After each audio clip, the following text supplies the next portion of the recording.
Now, taking you through news amid the Waqf protests coming from Tamil Nadu that really leaves us shocked. A land that's now being claimed by the Waqf. In a jolt to Tamil Nadu's Vellore district, 150 families in Kattukollai village have been served a notice claiming that their homes and their farmland now belongs to a local dargah. The notice allegedly issued by Syed Ali Sultan Shah dargah demands villagers either pay rent or vacate from that area, triggering panic and protests, of course, in that otherwise quiet pocket of Anaikattu Taluk. Generations of families there have lived in that village. They till land, they've raised families heavily into agriculture.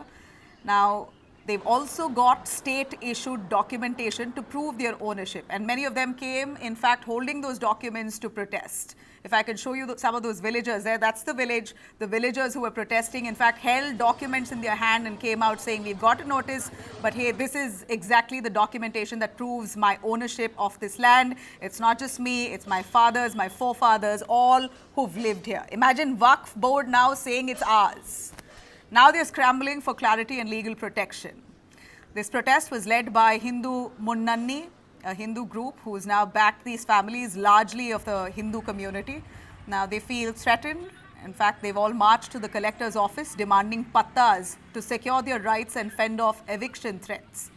This clearly mirrors the explosive 2022 Tiruchendurai case. Remember when Waqf board had laid claim to 480 acres, a village that included centuries-old Chola temple, and sparking widespread outrage as they had issued notices of similar kind to villagers saying this is Waqf property.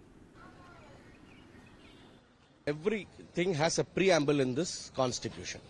Now, when you say Indian constitution, social secular republic, okay, the preamble of Waqf is once Waqf is always a Waqf. Once it has become a Waqf, it's always a Waqf. A Waqf property which will have documents in the Waqf board. If it is there, then these people are given notice. And they will be told, they will be given a minimal rental charge on them.